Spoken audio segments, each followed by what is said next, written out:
Hello and welcome to Politics War Room with James Carville, and I'm Al Hunt. This week our guest is the former chairman of the Ohio Democratic Party, once and maybe in the future a key swing state, an author and an accomplished researcher into security threats and the dangers of autocracies to democracy, including ours. Remember, we love taking your questions, so write in at politicswarroom@gmail.com or send a tweet to @Politicon for next week's show. We'll get to as many as we can, and don't forget to tell us where you're from. So please tell your friends about us and remind them to subscribe on Apple Podcasts, Spotify, Stitcher, or wherever you get your podcasts. James, the horror in Ukraine just gets worse. The pictures and stories of the mass murders of innocent civilians by the Russians is just appalling. War is hell. This may be even worse than hell. It strikes me, though, James, that we're entering an important and a really uncertain phase. There are two realities based on the 5 weeks of this war. One, the Russian plans for a quick blitzkrieg, taking over the country, getting rid of Zelensky. That's failed and it's doomed. Ukrainian resistance was much greater than they thought. But their fallback, I think right now, it seems, is to take as much of the east all the way down to Odessa, and then call for a ceasefire, hoping the West is tired and, will buy peace. Zelensky can't accept that. Now, if both of those are true, I think the only foreseeable future is more carnage. And as suggested before, if Putin is a cornered rat, we don't know what he's going to do.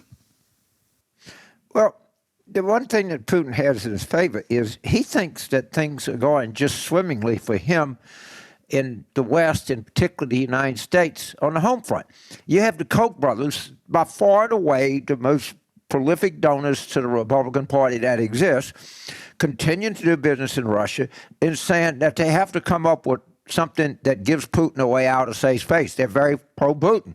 You have Tucker Carlson, by far the most influential commentator on the American right, openly pulling for Russia, as you do Marjorie Taylor Greene and other people.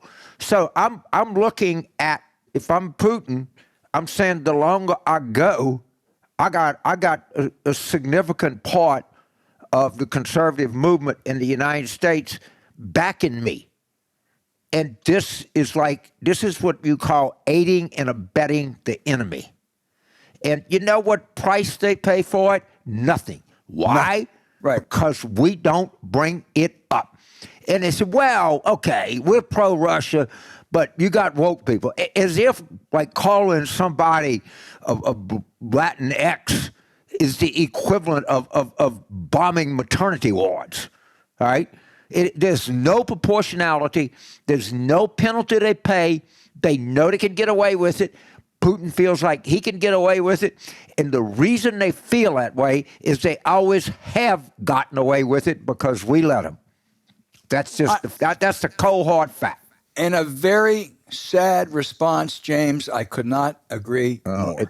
If this was George Soros giving money to some place like Russia, the right wing and Fox would be all over. The Koch brothers are aiding and abetting the enemy. Yes, they are doing things that are whether they're legally traitorous or not, they are in a substantive way traitorous, and nobody cares. It's not even raised. No one knows it. All right? No one knows it. And everybody knows about, the San Francisco school board, who's just a pack of idiots, all right? Everybody knows about defund the police, all right? No one knows this. So here you have this, by every stretch of imagination, the judge is so qualified, it's ridiculous. It's got so much presence and composure and, everything else. And they just they brought up pedophilia, porn 165, thanks to Dana Milbeck and John Chait. 165 times they brought up pornography. 142 times they brought up sex. 30 times they brought up the First Amendment. 12 times they brought up the Bill of Rights. And by the way, if you want to talk about pornography or child pornography, well, let's talk about Denny Hastert, the longest-serving Republican speaker in history. Let's talk about Jim Jordan. I'm not going to say, but you and I both on good information and believe that there's a documentary coming out on Jim Jordan and Ohio State wrestling. I think we're right on this. That will be a step in the right direction.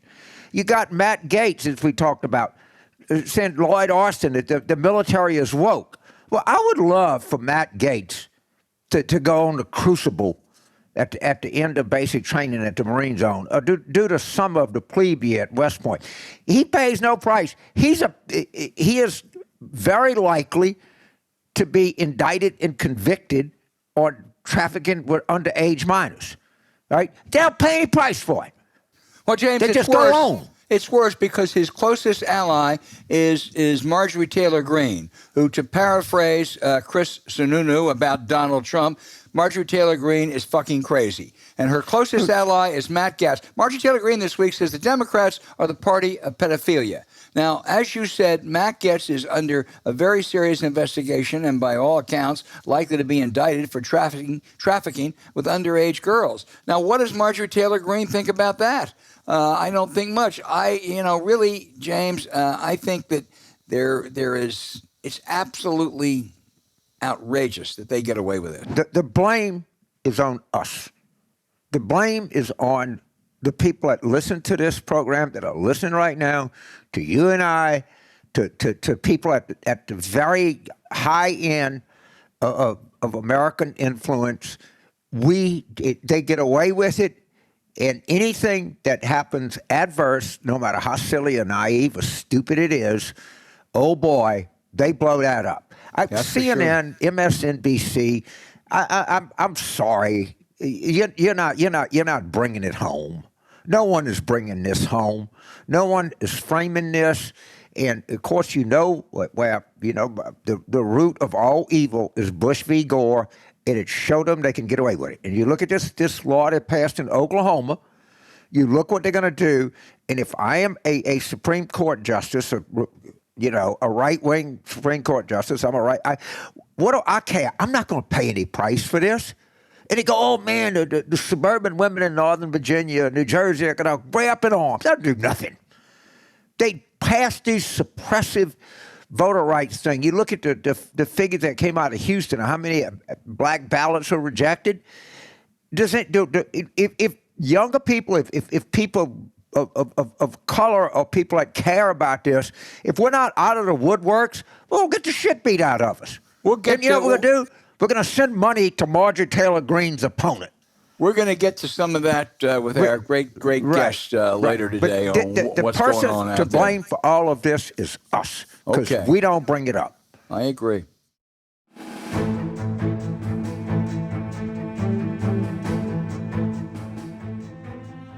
David Pepper is former chairman of the Ohio Democratic Party and a former Cincinnati city councilman.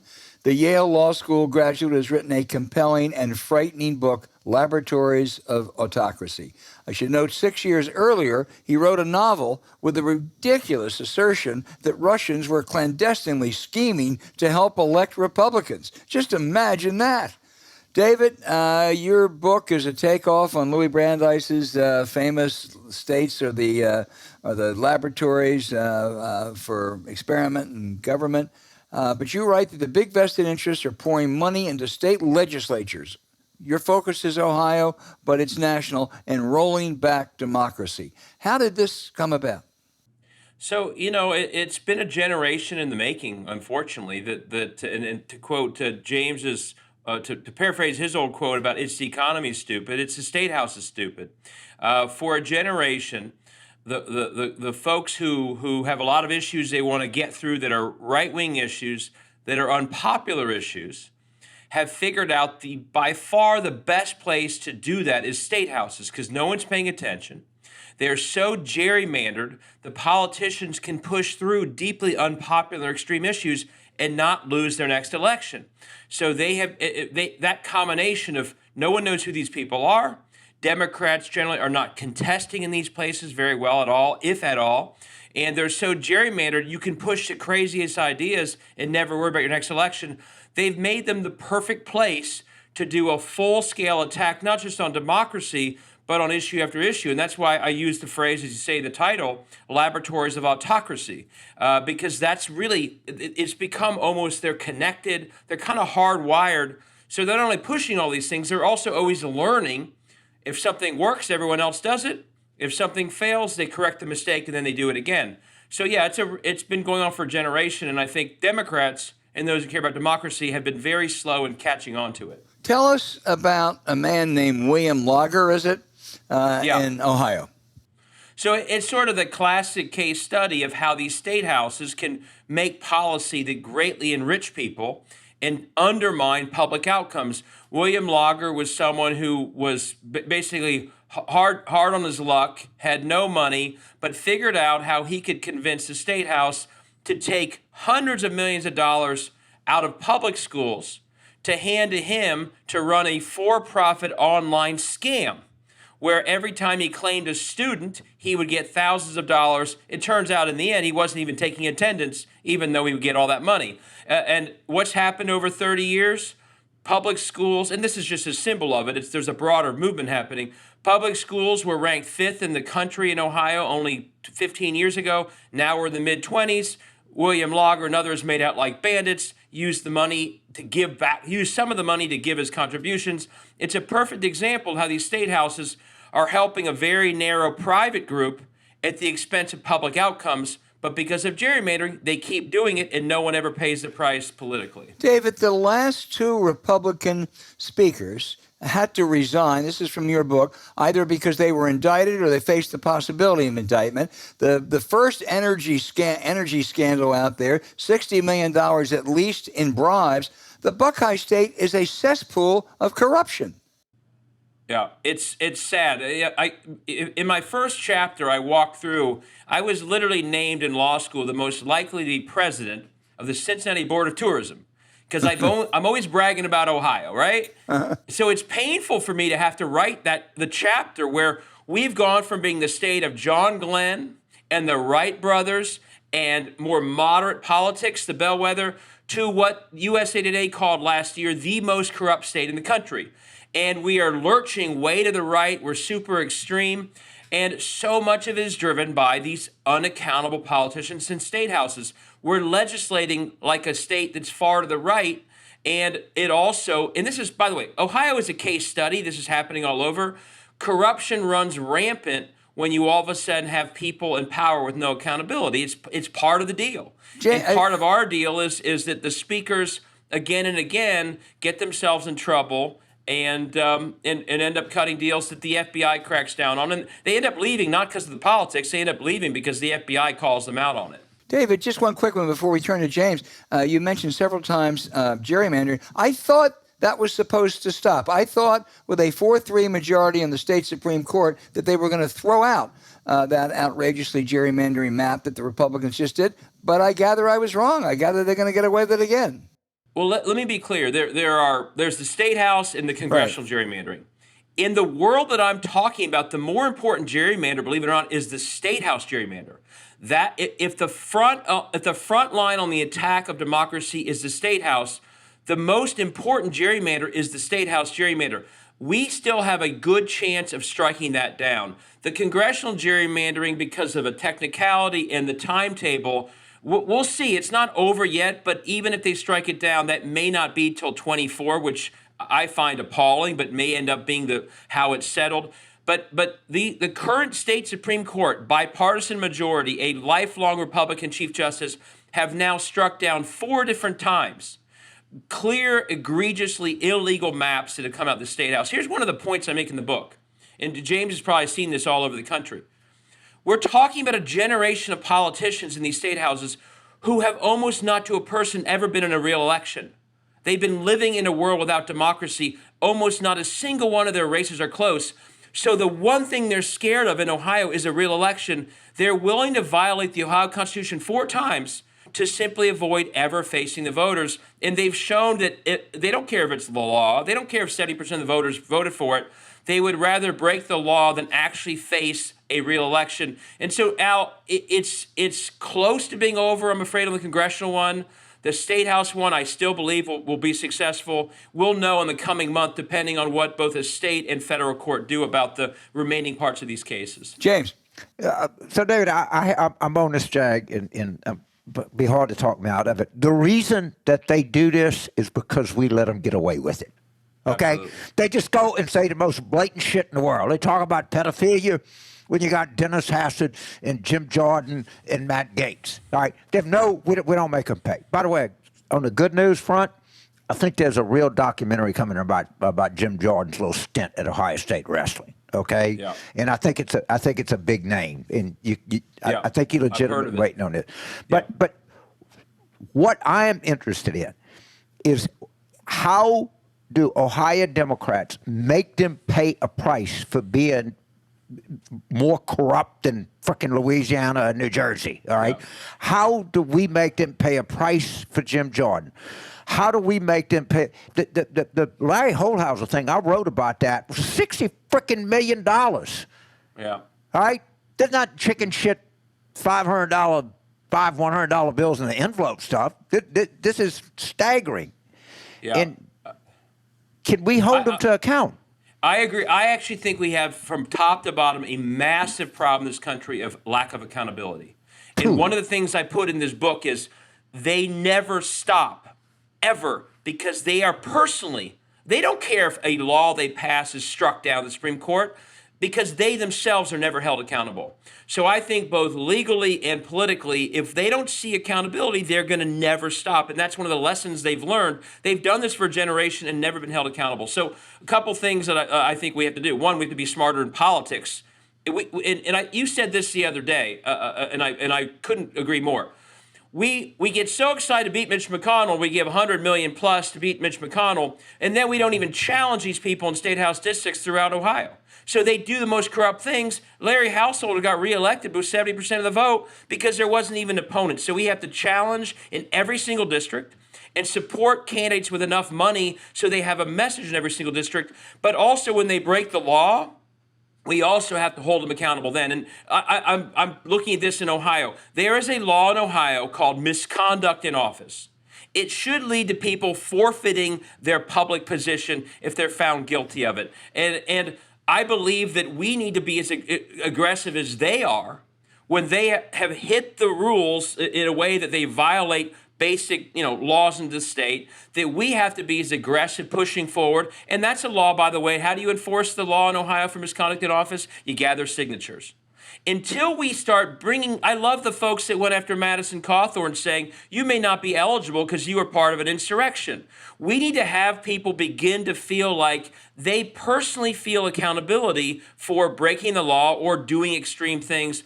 And right now, there's simply in too many states, because of gerrymandering and other things, there's no accountability. I agree. That's a huge part of the problem. And I talked about this earlier. I'm sure the show will be, if it's done chronologically. If we don't hold Trump accountable, then who cares? He's been on a lifetime crime spree. All right? A lifetime crime spree. Right in front of you.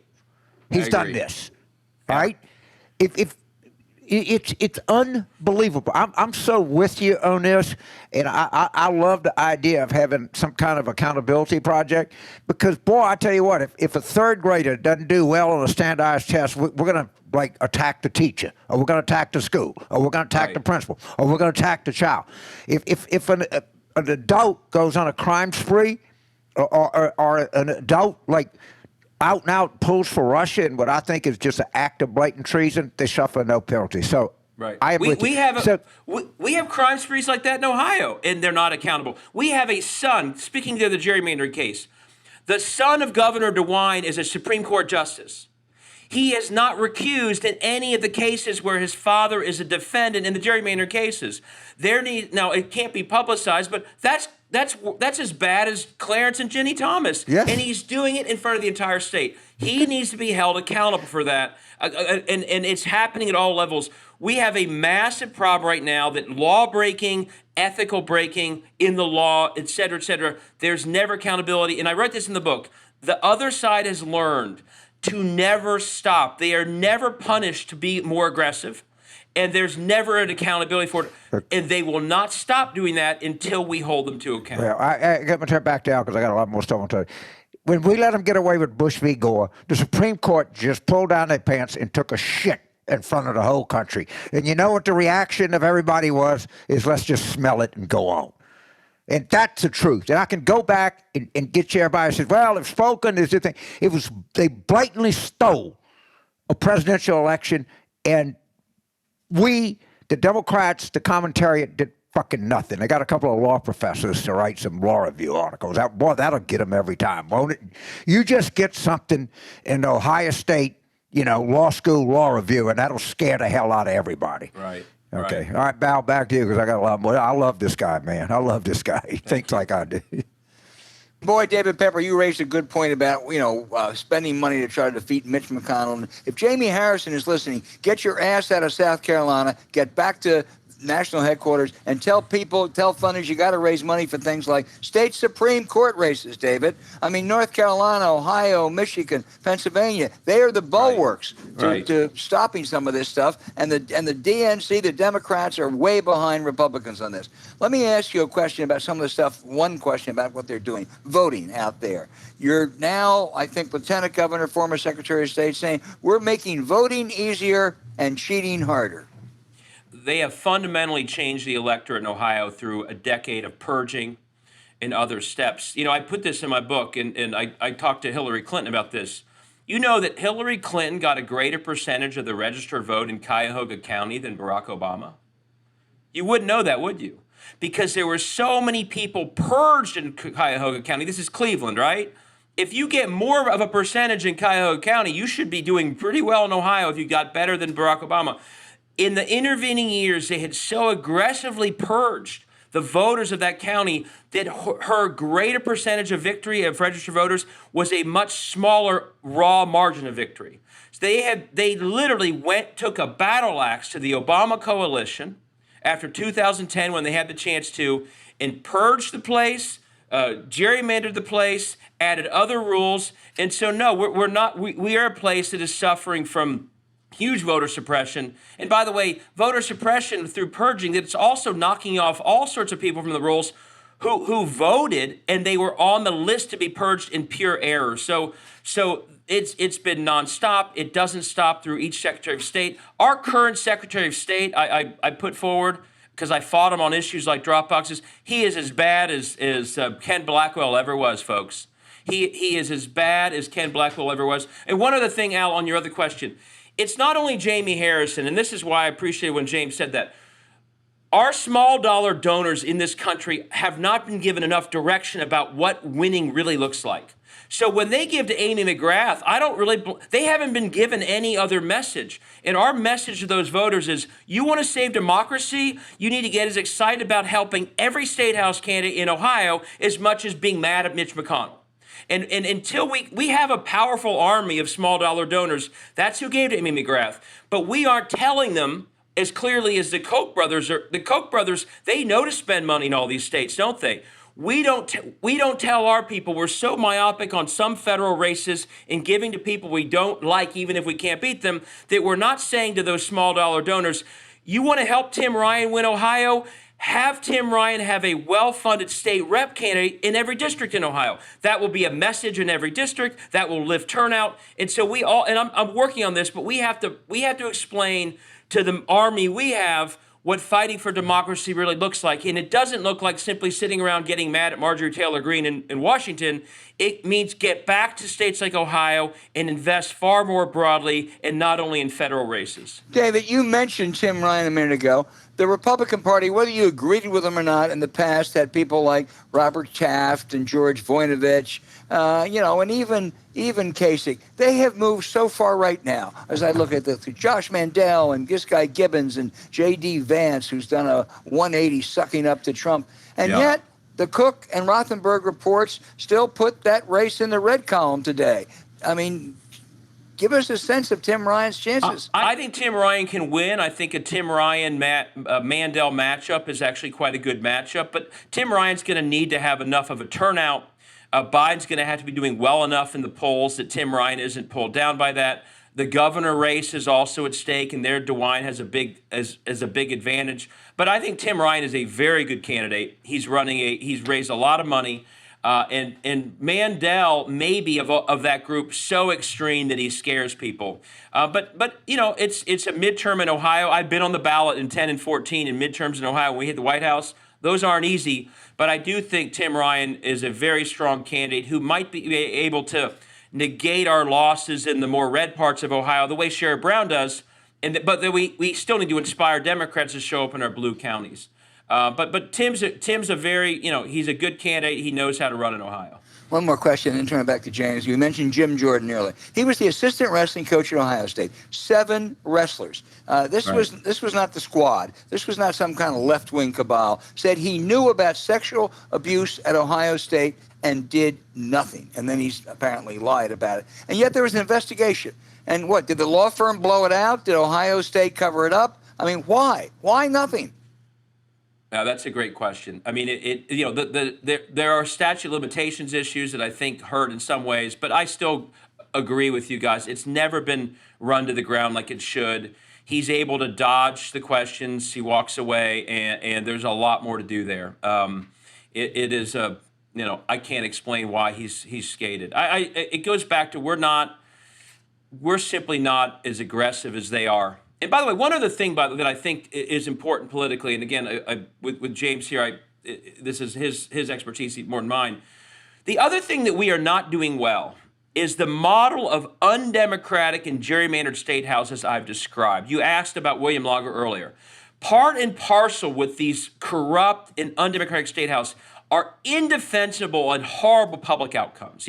4 days of school a week in Kansas, a energy grid freezing in Texas so people freeze to death. You need to fix the damn roads in Michigan. The other thing we have to be really aggressive on is that their actual outcomes on things that people sit around their dining room table and care about are terrible. And they get us talking about every other issue when the truth is, if you ran why do we have Democratic governor of Kansas? Because they had 4 days of school a week and she told everybody that. Why is Gretchen Whitmer a governor of Michigan? Because she said, fix the damn roads. There was no way to defend it. The outcomes that are an inevitable result of these basically privatized state houses that fork everything over to the William Lager of the world, who are privatizing everything, are public outcomes that are cratering. And I think we also need to focus on those to get to the people who are a little less political, but don't like when they hear that there are only 4 days of school a week. So, David, first of all, I'm coming to Ohio. I'm going to come and help Tim Ryan, and we're going to get together and we're going to go on the road with Tim, okay? Good. For sure, because I've talked to him and I told him I'll come multiple times. One of the problems that we're having is Biden's approval among Democrats is tepid, to say the best, like 74, 73. Mm-hmm. In Trump's approval among Republicans used to be like 95. All right. Well, if Democrats are 40% of the country, and you go for you increase your approval by 20 points, that means you're supposed to being at 41, you're now at 49. And the reason is because we got people like the Justice Democrats and people like, let me just name a name, Nina Turner, telling people that Joe Biden is a shit sandwich and he hadn't done anything for Democratic voters. When hourly workers have more leverage now than they've ever had in history, that you have more children out of poverty than we've ever had, all right? And yet Biden is being attacked for doing nothing for us by so-called people who should be sympathetic to the Democratic Party. And people hear that. So they can stand up and say, Biden hadn't done anything for you. What's he done? He's a corporate Democrat, or it's Joe Manchin, or anything like that. And people hear it. So they say, well, gee, I don't know. I don't study this. And we have got to stop this stupid, left-wing nipping and saying, it's all terrible. No one does anything for us. You got to be part of the revolution. But that's one of my things. Yeah, I mean, we obviously we have to shore up our big. If we don't have a great turnout in Cleveland and Cincinnati and Columbus, where people see what's at stake, then yeah, and right, and he can cut the margin in rural Ohio by 5 points, but it's not going to do any good if you can't get these margins in Cuyahoga or Franklin or Hamilton. I agree. We have to do that, and in the end of the day, there is a lot to talk about that's good that we should be talking about. You know, the economic numbers, the top line are very strong. Obviously, prices are a problem right now. But if there's a lot to talk about, and if they do infrastructure well, they can point to a lot of places will start getting help. But I agree. Democrats or so-called Democrats, need to stop telling other Democrats that Biden hadn't done anything for you. Because they're full of shit. He's done a lot. Yeah. Okay? No, I agree. Period. I agree. So let's talk about it. I'll, All right. But I was just, go ahead, Al. I'll come back. No, go ahead. I was going to thank David. So I want to talk a little bit about the Republican primary because, talk about Mandel, and you got J.D. Vance, and who's the Wall Street guy? His name escapes me right now. What's his name? Gibbons. Some people think Gibbons is as flawed as any of them. He's flawed, but he's I was telling someone the other day, and Kerry rose when Gephardt and Dean kept beating up on each other. Gibbons right now is actually running a very good race. He's on TV. He's talking to TV. He's talking to camera all the time. He sort of feels like a successful business guy. So right now, I think he's probably in a place where, and by the way, he and Mandel, by the way, he is Josh Hawley, but worse. So Mandel is the worst, and you probably already seen that. Vance is truly, like, the lesson on Vance is Senate offices are not so great that you should just torch your entire reputation for the rest of your life. That's what he's done. It's horrible to watch Vance. Gibbons, he's running a smarter race. He and Mandel have gotten back and forth, and he just started with a new attack ad on Mandel that's very effective. So Gibbons may be the guy that 6 months ago no one heard of. But by the way, he has said things about trade in China. Right. And who cares if jobs go over there? It's better for us. That if he gets to a general, could be the kind of thing that Tim Ryan can really focus on. Let me say this. It also, Rand Paul's doing spots for Gibbons in a Cincinnati market, all right? If they don't, and I'll tell Tim this, and I'm sure you will too, if that son of a bitch is a nominee and you don't hit him hard and early and accurately out of the chute, you have no chance. I mean, come after him the day after the primary. Yeah. Don't wait, not tomorrow, not the next hour, right now. Just like when Obama then put the definition on Mitt Romney in Ohio early. It mattered, and early action. We can't determine who's going to win that primary, but early action is what's called for here. Yeah, and the quotes. It was clearly some of the other Republicans did some good oppo. The Gibbons quotes about how it's just no big deal if these jobs are moved are devastating in an Ohio race. Right. Devastating. And I do think, and they go right into the Sherrod Brown, Tim Ryan view of the world and who they're talking to. So I think, they're the kind of comments that Donald Trump would run against. So, jobs going overseas and someone celebrating that, a CEO celebrating that. So, no, I think you're right. But I think Gibbons could be dangerous. Mandel is so obviously flawed. But I think if you frame him early with the comments he made, I think you're right. Well, we'll come back to that, but I want everyone out there to right away, I want you to go to Amazon or wherever you get your books, Laboratories of Autocracy. It is a chilling read, but it's something you all ought to know something about and maybe take some action. Can I say one thing, Al? At the end of the book, it's not just depressing. I spend a lot of time saying, here's what you can do about it. I go through 30 steps. Here, if you're in your part of the world and you're tired of this, there are many things you can do and different than what you've been doing so that we can fight back. So it's not just about the problem. It's also trying to say to people, here's some way to solve the problem we're also frustrated with. This is the man that warned the Russians were coming 7 years ago. So get it, please, Laboratories of Autocracy, and look at the end, the 30 steps that you can take. David, thank you. And I got one more. I got something I want to bring up. Promise us you'll come back. I got something I want to bring up, Dave, for you. So, David, Lafayette O'Hearn was from Cincinnati. And he was a very good writer, and he was in New Orleans, and he wrote the following quote: "Times are not good here. The city is crumbling into ashes. It has been buried under taxes and frauds and maladministrations, so it has become a study for archaeologists. But it is better to live here in sackcloth and ashes than to own the whole state of Ohio." Oh, man. So a little last-minute trash talk. A little last-minute trash. So when I come to Ohio, and we go help Tim and And James, I was going to tell you, my 5-year-old has an LSU jersey that he wears all the time because he loves Joe Burrow so much. Good. He's developing good habits you do that to me. early. All right, David. I also, you didn't hear him in the beginning, but my third son is out there, Daniel von Hookstraten. So make sure you take good care of him. Okay. I will. He does a great job. He is terrific. Thank you All very right, man, much. Thank you. Thank you. You got a great worldview. Thank you. See See you. you in Ohio.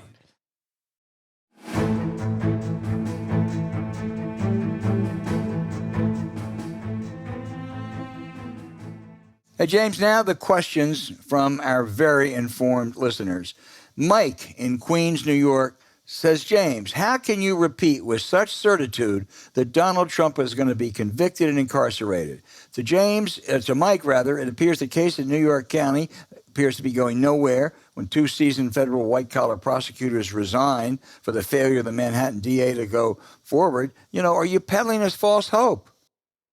Well, I hope I'm not peddling you false hope. And I without getting into that, I suspect that there's something that about this that we will find out that is not very favorable to the New York DA. I think Mr. Pomerantz and the man's name that was a longtime chief of staff of Scasey right now, these are very, very serious people. The reason that I continue to believe, and I guess some of it is hope, is that how can we be a nation of laws when Donald Trump has been on a crime spree for the last 40 years? And if they don't do anything, if the appropriate authorities don't do anything, is it any wonder that we're losing respect for the law? He just keeps breaking the law right in front of us. And, maybe he can get to one of Bragg's contributors. Maybe he can get to somebody on the inside. Maybe Mary Garland is too cautious to bring this up. Maybe Fannie Willis decides that the risks are too high to bring this. Somebody has got to do something. You cannot live in a country that thinks it's based on something like the rule of law and allow a career criminal to continue to commit felonies with impunity. That's it. So I believe that they're going to get him, because if they don't, if Merrick Garland doesn't get him, his reputation will be stained forever. And every federal prosecutor, every law enforcement person, every person who believes in the rule of law has to know this.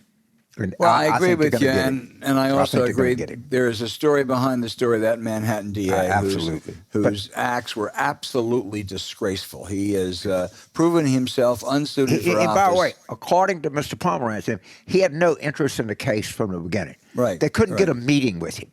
He never read the file. Yeah, I wish he would have said that during the campaign, James, but of course he didn't. It would have been nice to know. It was only after he took over. Our second question is from Tim. This is in Newburgh, Indiana. I knew in Newburgh, New York. I didn't know Newburgh, Indiana. I gotta look that place up. We'll have to. He says, do you find irony in Kevin McCarthy's loss of trust in Madison Cawthorn while turning a deaf ear to Marjorie Taylor Greene and Lauren Boebert? No, I don't, Tim. In McCarthy's view, all Marjorie Taylor Greene and Boebert did is they are racist, they're hate mongers, they go to white nationalist parties. So what? Kevin's fine with that. What Cawthorn did, however, Cawthorn said that he was going to orgies and where there was cocaine with his colleagues, presumably his Republican colleagues. When you start to tear down the Republican caucus, and I have no reason to think Mr. Cawthorn would have made that up, that's what upsets Kevin McCarthy. Yeah, but talking about Indiana, before we start, I was watching 30 for 30 on the last days of Bobby Knight at the University of Indiana. It was pretty compelling. You just forgotten how nuts he was, too. You know who covered him? You know who was the sports reporter for the Indiana College newspaper? Was our dear friend Mike Tackett. Right? So if you think of all of the harm that orgies have done in the world, and I don't know how much, probably not very much, and all the harm racism has done, which is like overwhelming, substantial, deep embedded in everything else.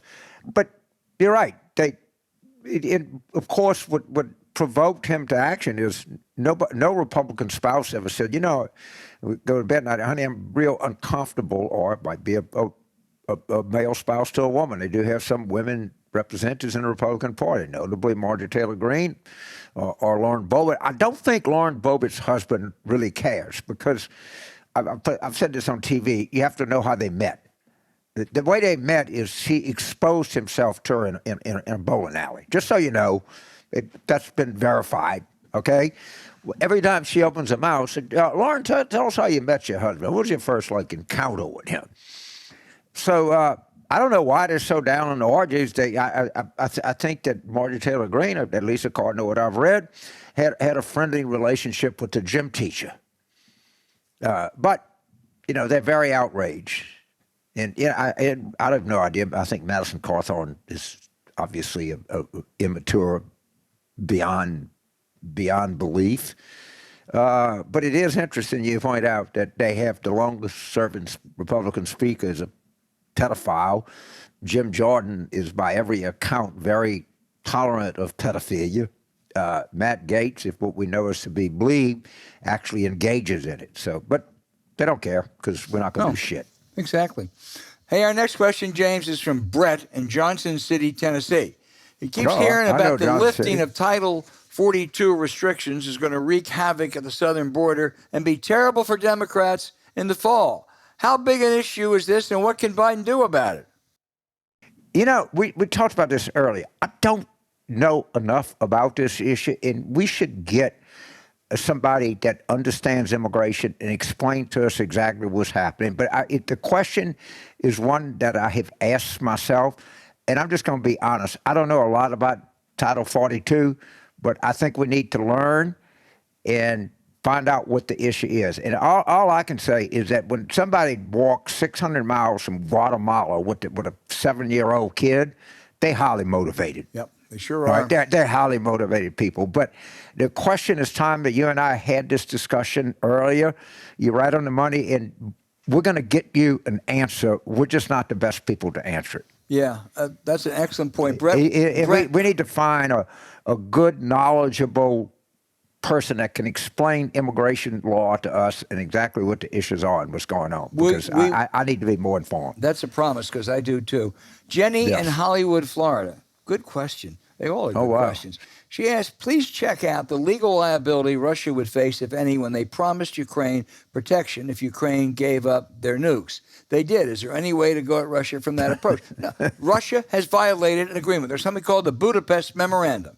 And helped by Senators Lugar and Nunn and Ted Turner, the United States and Russia and Great Britain signed an agreement which said Ukraine's going to give up its nuclear. They were the third largest nuclear power in the world. And they gave up their nuclear weapons in return for a commitment of no one challenging their sovereignty. So Putin has broke the law. From Putin's point of view, that's what he does. He doesn't believe in the rule of law. So yes, there should be a legal liability. Will there be one? I'm afraid not. My favorite thing is Putin invades. It's like shelling maternity wards. All right, just indiscriminately shelling and tying civilians and shooting them in the back in Ukraine. And he complained because the Ukrainians hit a fuel dump inside Russia. All right, he is an international criminal of the first order, and the only thing we can do is try to help Ukraine win this war and do it. I wish that parachute in Navy SEALs and arrest his ass and put him on trial. But you know what? He's got a lot of help from the Koch brothers. He's got a lot of help from Tucker Carlson. He's got a lot of help from CPAC. He's got a lot of help from Marjorie Taylor Greene. He's got a lot of help from the conservative movement in the United States. But the question is good. He is a criminal. And we have to get to a place where we can treat him like one. He is.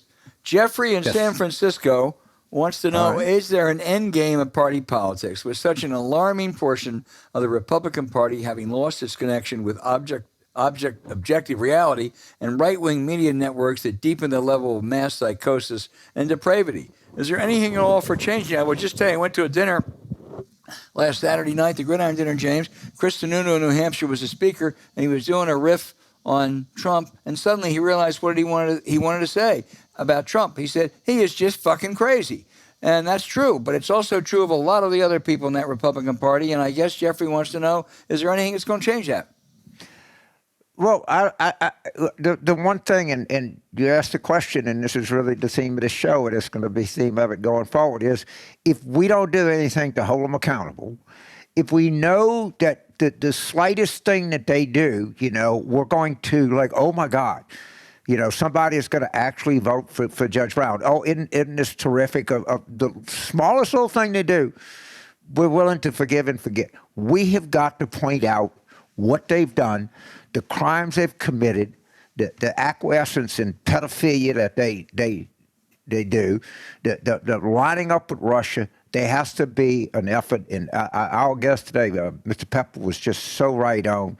We don't call for accountability. We're looking for something nice to say about him, and that can no longer be part of our mentality. Yeah, I think the one way in my turn would be if they had suffered a big electoral defeat. I at one point was hoping for that. That seems problematic for 2022. I'm afraid that's not in the cards this year. Right. And I better get away with it. All it's going to do is embolden them, and they'll dig down deeper. So maybe it's the eternal question of my lifetime. Why does a dog lick its dick? Because it can. Anyway, Greg. Why do they do this? Because we let Greg in Pittsburgh, Pennsylvania, says, I want to know what I would say to someone who says, if Trump was president, Putin would not have invaded Ukraine. I'd like to shut down these buffoons. Well, I'll tell you what you do, Greg. You go to two of Trump's top advisors on this issue, our guest last week, Fiona Hill, and John Bolton, the conservative national security advisor, both who will tell you that they were convinced that Trump was going to pull out of NATO in a second term. If they thought that, you know damn well that Putin thought that. Also, he was giving Putin most of what he wanted, shaking down the Ukrainians, was very anti-Ukraine. So Putin was in no hurry. His guy was going to absolutely smooth the way for it in 2021, 2022. So anybody who says that if Trump was president, Putin would not have invaded Ukraine, you're right. They're wrong. They're a buffoon. And ask him about John Bolton and Fiona Hill. Right. We wouldn't. But Germany didn't invade Austria. They just walked in. Yeah. All right. Of course, it pointed out he was going to. Putin hates NATO. He hates the idea of a unified West. And Trump was there. He had publicly. You don't have to take John Bolton's word for it, if Fiona Hill's word. Not that it's any good, but you could take Trump's word. He was pretty evident. He hated NATO. He hated the idea of a Western alliance. He admired Russia. He would not held Putin's coat. He'd have given him weapons. Yep. So yes, why would you invade somebody that's completely owned? The Koch brothers would have been fine with that. They don't care. You think they care? You think Tucker cares? You think CPAC cares? Of course they don't. They would have viewed this as a positive development. I don't think this is the same, listener, although if not, we have a big audience in Sea Ranch, Northern California, because this is John.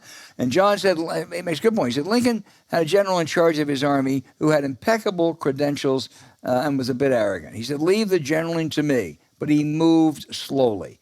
Eventually, he let it be known he wanted a negotiated peace with the South, leaving slavery intact. That was the platform he ran against after Lincoln fired him in '64. That was McClellan. And what John wants to know, James, is Merrick Garland a McClellan?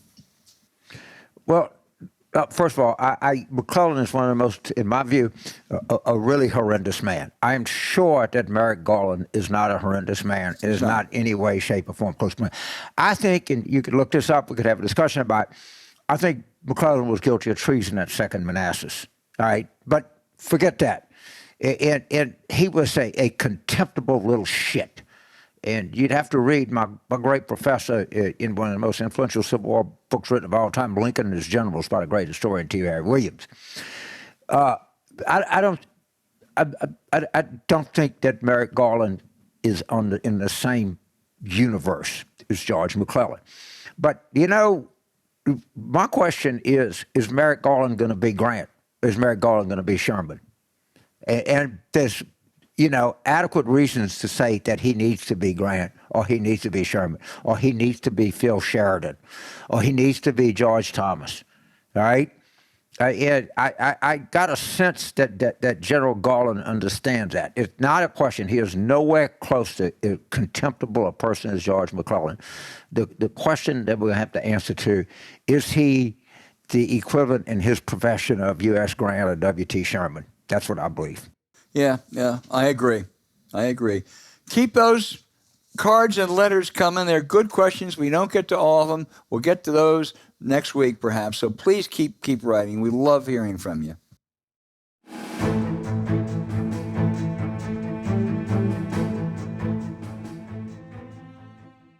Okay, now for the outrage of the week. You know, we've heard a lot of and seen a lot of hand-wringing, finger-pointing, and race-baiting from conservative Republicans about the epidemic of violence fostered by those left-wingers soft on crime. This is a favorite card of the Donald Trumps and the Tom Cottons.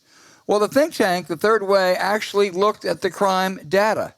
Now, James, this may come as a shock, but crime is far higher in red states than in blue states. The murder rate in states that voted for Trump in 2020 is 40% higher than the rate in states that voted for Biden. So which states have the highest per capita murder rates? Mississippi, Louisiana, I'm afraid to say, Alabama, Missouri, and Mitch McConnell's Kentucky. And guess what? Kevin McCarthy's Bakersfield, his hometown, has twice the homicide rate of Nancy Pelosi's San Francisco. So Democrats, when it comes to crime, bring it on. Well, again, I couldn't agree more, and I'm singular in my outrage. The outrage is the reason that they do this is because we allow them to. And we never point this out. And we let them have the narrative, and we create a phony narrative about names of schools or something like that. So I'm not surprised, and I'm glad that the Third Way people did this research. Of course, the DSA, Justice Democrats, would say Third Way is just a bunch of corporate whore Democrats. So why pay any attention to them? You already know that's coming. All right, okay. But it's valuable. This is good news for you, Justice Democrats. Good news. Accept it. Yeah. Talk about it. Yeah. It's their issue, not ours. Right. You know. But the real outrage in this country is one party is playing hardball and the other party's playing T-ball. Croquet. Right. Yeah, whatever. That's the outrage. And it's been going on forever. All you out there, go look up that Third Way report that came out about a week ago for sure. on the murder rates by states and even by some cities. As I say, Bakersfield, twice the homicide rate of San Francisco. But Kevin McCarthy, it's the most.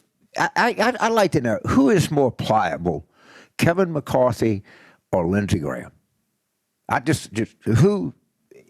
Who is willing to? Do any of these people that's a hell of a runoff. Do any of these people? Well, I know Lindsey Graham doesn't, but I assume Kevin McCarthy. Do they have children? Do they have relatives? Do they have spouses? Do they have? If I did this kind of stupid stuff and hypocritical stuff, my kids would kill me. They'd kill me if I was out there making a fool of myself like they do. And the reason they continue to make a fool of themselves is because fools vote for them, and fools are a large part of the country. And it's when I sit around this morning before the show, and I really thought about it a lot, and the more I thought about it, the more pissed off I get. And they're like, again, I go back to what the Koch brothers are doing, what Tucker Carlson is doing, what a lot of their people are doing is they're having, CPAC is having their next conference in Hungary. Yeah, right? Yeah. They love Orban. Which is pro-Russia.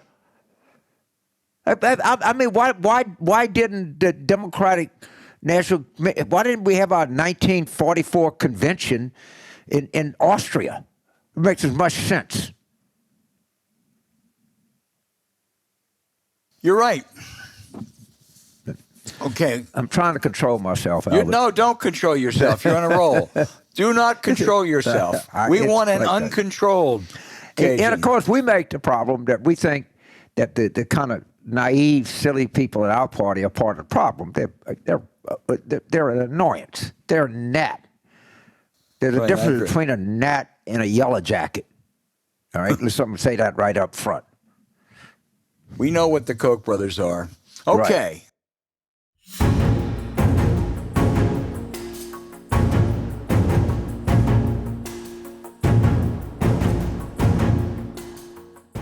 Hey, thanks for listening to Politics War Room with James Carville. I'm Al Hunt. Don't forget to send your questions for us by email to politicswarroom@gmail.com or tweet them for next week's show at Politicon. To keep up with us, subscribe to Politics War Room on Apple Podcasts, Spotify, Stitcher, or wherever you listen. Please rate the show with a 5-star review. We'll be back next week with another show as we continue our War Room plan.